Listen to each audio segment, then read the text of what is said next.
Hi guys, I'm Takira. Welcome back to my channel. As you guys saw in the title, this is part 2 of my top sweet fragrances for the heat. So in my last fragrance video, I showed you guys my top gourmand fragrances for the heat. And in this part, I'm going to be showing you guys the fragrances that are sweet that I like wearing in the heat, but they don't quite fit into the gourmand category, or they're not categorized as gourmands. Because some of these fragrances for me, I would kind of consider them gourmand fragrances, because I forgot to mention this in my last video, but a gourmand to me is a fragrance that smells edible. And in most cases, when I'm referring to a fragrance as a gourmand, it is like a sweet dessert-like fragrance, or like it just smells like candy or something like that.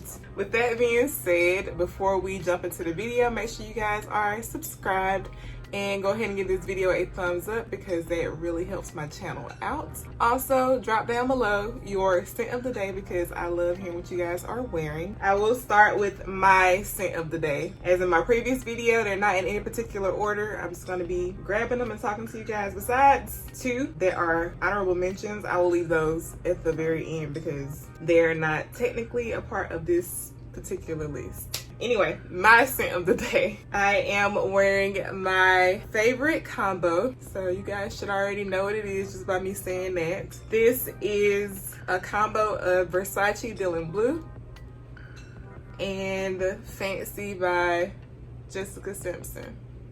And y'all know I discovered this combo from my smexy friend Maria, or it's MJ here on YouTube. And ever since I found out about these two being amazing together, I have not put them down or wore them separately. So I included these in this particular video because I feel like Dylan Blue is like a fruity floral fragrance and Fancy is a gourmand. So y'all know I did a list for like fruity florals and a list for gourmands. So I'm like, I'll just put these in the other category. So yeah, I have a couple other fragrances in this list that I had like a similar situation with. But as I've said previously, together these smell like a caramel apple. I think that's how Maria described it as well.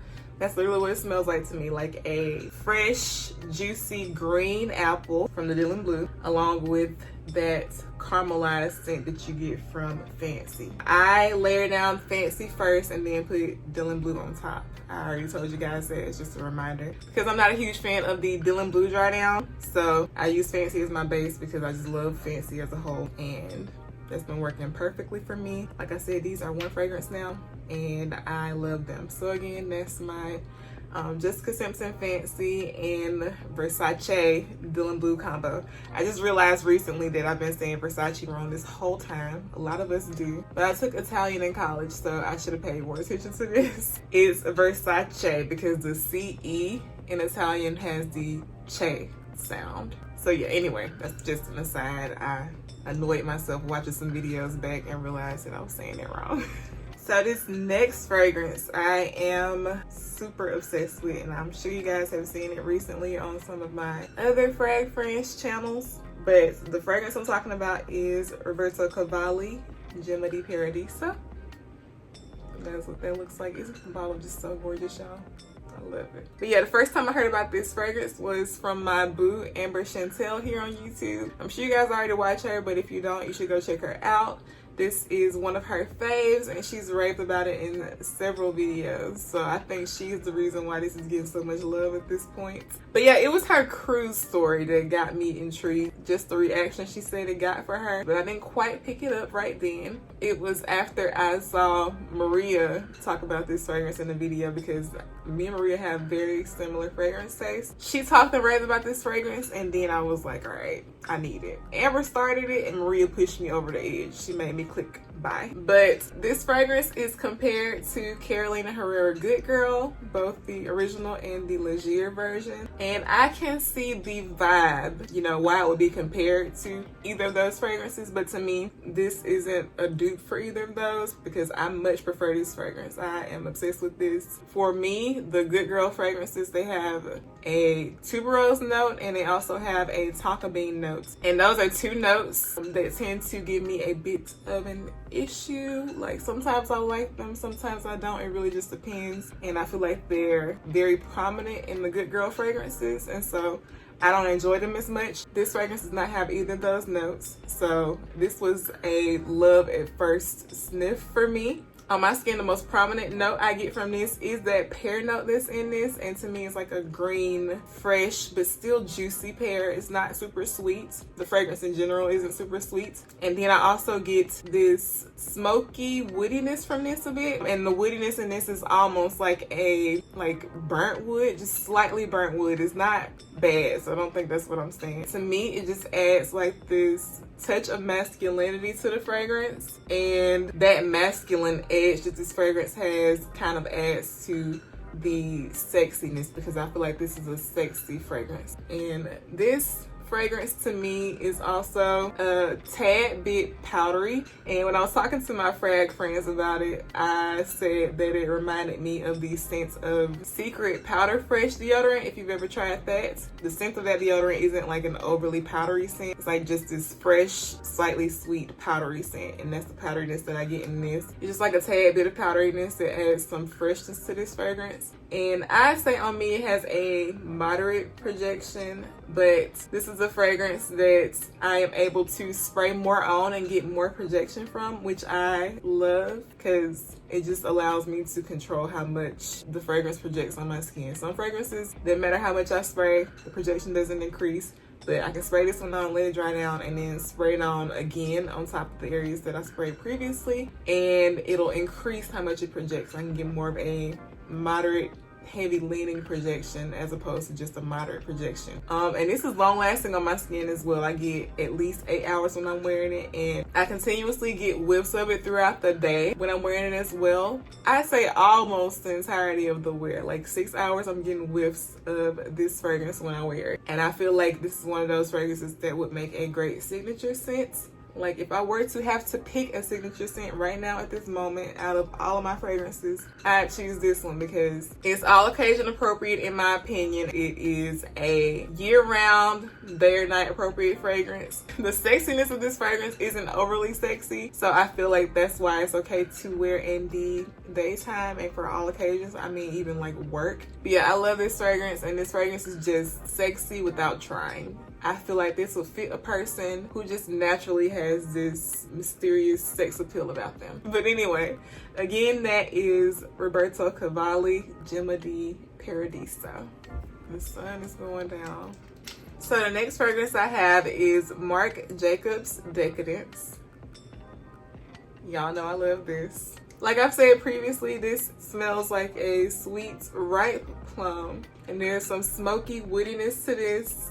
And there's also a bit of greenness to this. I'm sure there's some people who think this is probably more cool weather appropriate. I think it works year round. I have worn it recently here in Florida, and it is hot right now, and it wasn't overwhelming. I was actually pretty surprised when I first tried it too, but it really worked well in the heat. I feel like in the heat, the plum note is a bit more amplified. It makes it just a bit more fruity, but it doesn't become overwhelmingly sweet on me at least. So yeah, again, that is Marc Jacobs Decadence. So the next fragrance I have is Prada Candy Glass. And you guys have seen this one on my channel. And to me, this smells like cherry chapstick. And it's also a bit powdery, and it's like that makeup powdery scent. It's sweet, but not overly sweet. It does have a projection, but it doesn't become overwhelming in the heat like the rest of these fragrances that I'm gonna mention. Again, that is Prada Candy Glass. So the next fragrance I have here is Burberry Intense. Probably another one y'all are shocked to see that I say I wear in the heat, but I think I mentioned that I do in my top 8 fragrances for every season video. But yeah, I love this. If you tried the original, they do smell very similar to me, but this one to me is a more sweet, syrupy berries scent with this medicinal vanilla component from the benzoin. And because of that component, I don't think this would be a safe blind buy, because some people think it smells like cough syrup. I've seen that quite a few times actually. I love this fragrance in the heat. It doesn't get overwhelming because to me this is not like a super sweet fragrance, even though I said the berries are syrupy. But yeah, I've tried it. It works well for me. I'll wear it year round, day or night, Love this. So this next fragrance y'all saw on my top spring fragrances list, and this is Flower by Kenzo L'Elixir. And like I said previously, this smells similar to Prada Candy to me, but it's like a more refined, more intense Prada Candy. I can smell the raspberry and praline notes in this the most, but there's also some powderiness in this as well, and it's like that makeup powdery scent. But the raspberry note in this is sweet and tart, and that along with the caramelized nuttiness from the praline notes, it just smells so delicious. I feel like this doesn't become overwhelming in the heat. I have worn it in the heat. It just becomes more fresh, and it's still sweet and delicious, but it's not going to choke you or anyone else out. But yeah, again, that is Flower by Kenzo L'Elixir. So this next fragrance you guys saw in a haul video, and this is Givenchy Haute Couture Eau de Toilette. And I mentioned in that video that this to me smells like sweet, ripe strawberries and raspberries and cigarette ashes.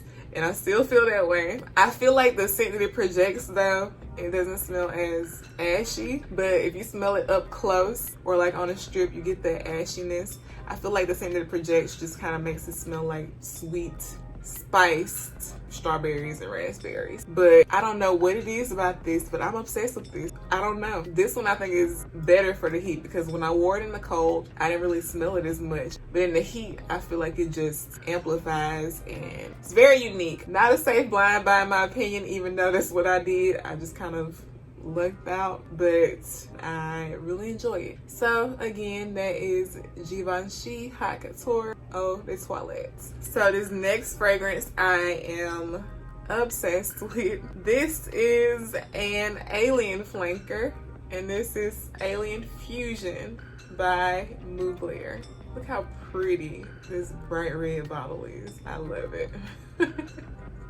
So you guys are probably like, what is this doing in this video? Because I said I don't love Alien. This fragrance made me grow to love and appreciate the original Alien.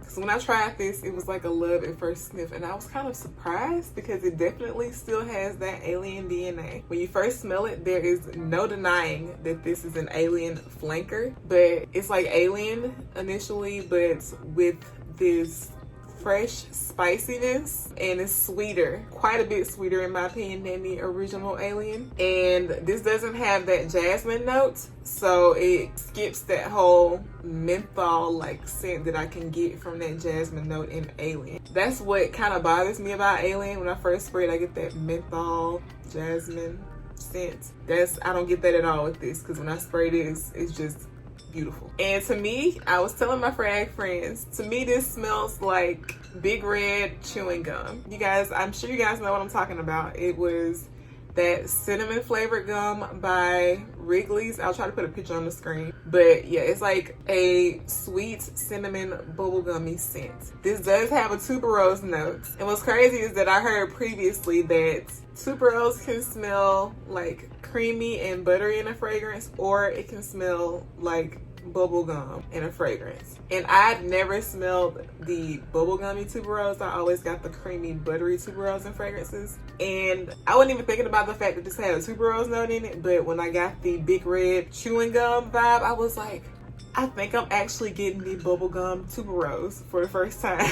And I enjoy the bubblegum tuberose. The tuberose in this does not give me a headache. It doesn't feel overwhelming. Another difference from the original Alien is that this doesn't have like a huge projection, but I can smell it when I'm wearing it. I get whiffs of it continuously when I wear it. It doesn't feel like it has a huge projection is what I'll say. But I wore this to the office one day, and I was in my office for a little while, and then I got up and went to the restroom. And when I came back, this had filled my office, and it just smelled so lovely, so inviting. This is amazing. I love it. If you don't like Alien, you may not like this because it does still have that Alien DNA. But if you like Alien and there's something in it that bothers you, or you find it a bit too overwhelming, I feel like you would enjoy this particular flanker. This is my favorite Alien, period. And again, that is Alien Fusion by Mugler. The next fragrance I have here is Babe Power by Misguided.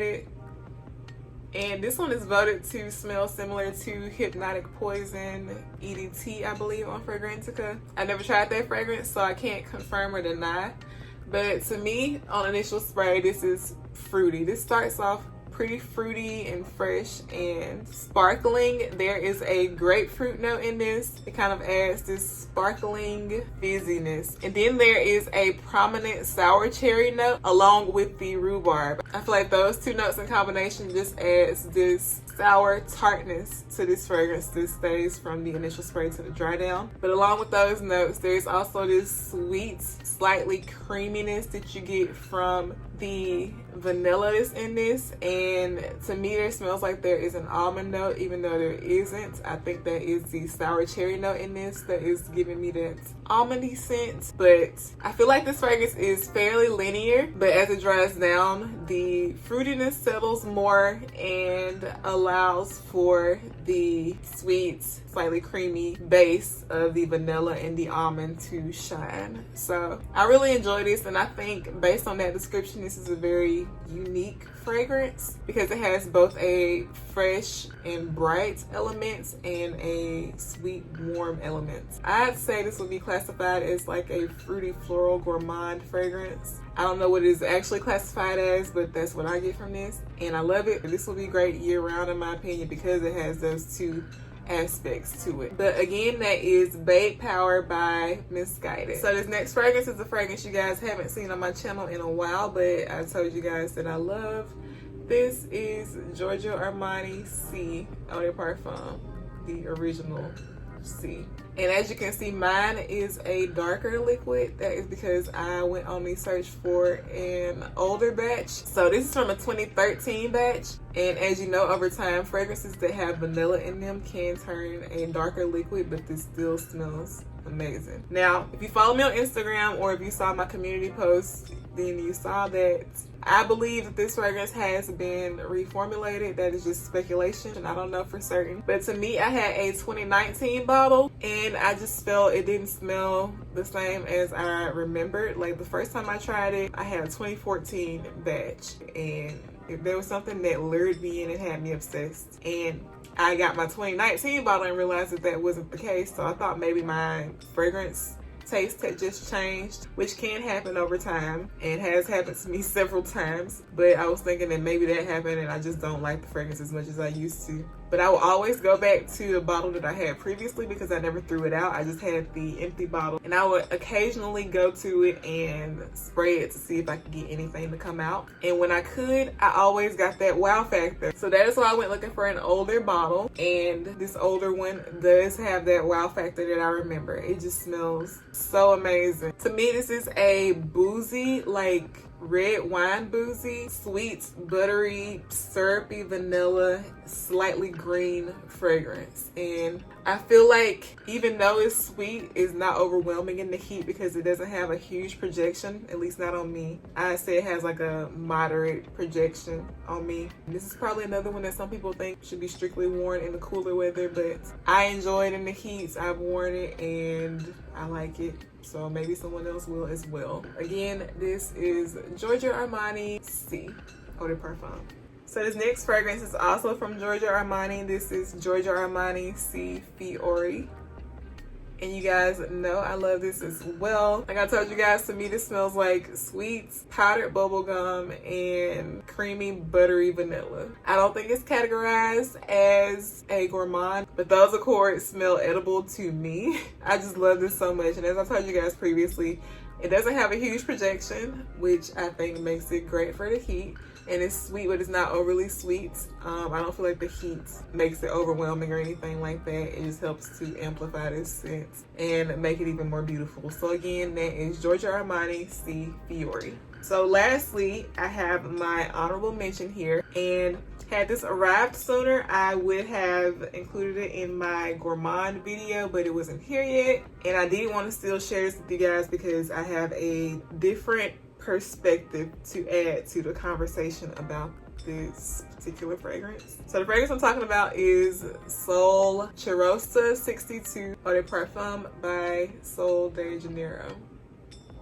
If you tried the Bum Bum Cream, this smells like the Bum Bum Cream was liquefied and poured into a bottle. So if you love that fragrance, you will love the scent of this as well. I also have the Brazilian Crush Mist. These are almost identical in scents as well to me. So if you like this, I think you'll like this scent as well. I think the mist is slightly sweeter, but not by a whole lot. They're very, very similar. But in my opinion, the perfume performs better. And that is the situation revolving this fragrance. It's just that people are saying that they don't get a whole lot of longevity from it. First of all, the scent. To me, it smells like slightly salted buttered nuts doused in caramel and vanilla syrups. This is yummy. And this fragrance on my skin has, I'd say, a soft to moderate projection. The projection isn't huge, which is a good thing because I feel like this fragrance could be overwhelming if it had like a huge projection and you wanted to wear it in the heat. The whole point is for this fragrance to be worn in the heat. It's advertised as a summer fragrance. But on me,